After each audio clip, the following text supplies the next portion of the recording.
भारतासारख्या वेगाने वाढणाऱ्या देशात विकास म्हणजे एक दुधारी तलवार असते. एका बाजूला प्रगती, संधी आणि समृद्धीचं आश्वासन, तर दुसऱ्या बाजूला त्यासाठी मोजावी लागणारी एक मोठी, कधीकधी अदृश्य किंमत. वाळवंट बंदराला जोडणारा महामार्ग ही याच गुंतागुंतीची एक थेट कहाणी आहे. तर चला या विकासाच्या समीकरणाला जवळून समजून घेऊया. तर मग गोष्ट सुरू होते ती वाळवंट बंदरापासून. हे काही फक्त एक साधंसुद्धा बंदर नाहीये. हे आहे भारताच्या आर्थिक भविष्याचे एक महत्त्वाकांक्षी स्वप्न. एक असं प्रवेशद्वार जे देशाच्या विकासाचे इंजिन बनेल आणि जागतिक व्यापारात भारताला एका नव्या उंचीवर नेईल. 32.1 किलोमीटर हा फक्त एक आकडा नाही. हे ते अंतर आहे जे या महाकाय बंदराला देशाच्या मुख्य आर्थिक रक्तवाहिन्यांशी जोडणार आहे. खरं तर ही भारताच्या अभियांत्रिक ताकदीची आणि दूरदृष्टीची लांबी आहे. आणि मग येतो हा दुसरा आकडा, 72,790. ही आहे या विकासाची मोजावी लागणारी पर्यावरणीय किंमत. इतकी झाडं या महामार्गाच्या रस्त्यात येणार आहेत. एक आकडा प्रगतीचा तर दुसरा निसर्गाच्या नुकसानीचा. 2,360 कोटी रुपये.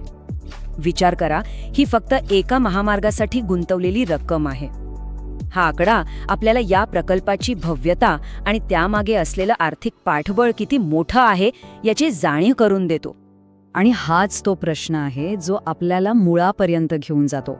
एका बाजूला देशाची भव्य महत्त्वाकांक्षा आणि दुसऱ्या बाजूला एका संपूर्ण प्रदेशाचं वास्तव. या दोन्हींना जोडणाऱ्या रस्त्याची, या जोडणीची खरी किंमत नेमकी काय आहे? चला तर मग सुरुवात करूया या बंदराच्या महत्त्वापासून.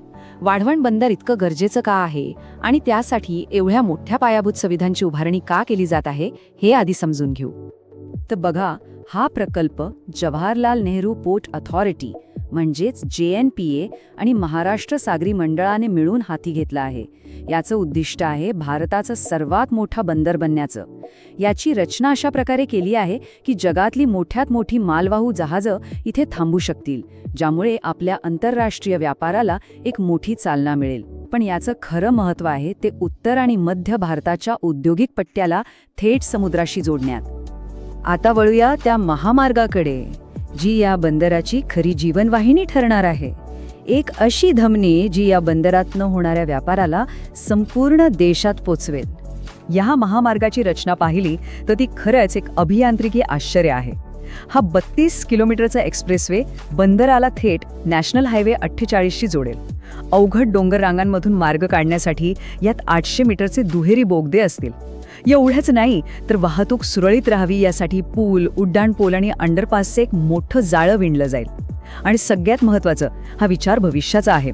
म्हणजेच सुरुवातीला 4 लेन असतील, पण भविष्यात गरज पडल्यास 8 लेनपर्यंत वाढवण्याची सोयही आहे. आणि या सगळ्या भव्य रचनेमागे एकच स्पष्ट ध्येय आहे, ते म्हणजे वाळवंट बंदराला देशाच्या सर्वात महत्त्वाच्या आर्थिक कॉरिडॉरशी म्हणजेच दिल्ली-मुंबई एक्सप्रेसवेशी थेट आणि जलद गतीने जोडणं. आता आपण या विश्लेषणाच्या सर्वात महत्त्वाच्या भागाकडे आलो आहोत. आता वेळ आली आहे हिशोब मांडण्याची. एका प्रतिकात्मक ताळेबंदाच्या माध्यमातून या प्रकल्पाचे फायदे आणि त्यासाठी मोजावी लागणारी किंमत यांची आपण निष्पक्षपणे तुलना करूया. हा ताळेबंद नीट पाहिला तर चित्र अगदी स्पष्ट होतं. एका बाजूला आहेत जबरदस्त फायदे, थेट बंदर जोडणी, व्यापारात वाढ, आर्थिक विकासाला गती. पण दुसऱ्या बाजूचं चित्र मात्र खूप वेगळं आहे.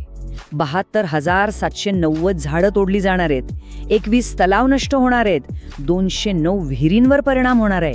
आणि ही फक्त पर्यावरणाची किंमत नाही, 573 घरं आणि इतर बांधकामे बाधित होतील आणि तब्बल 5,214 लोकांना विस्थापित व्हावं लागेल.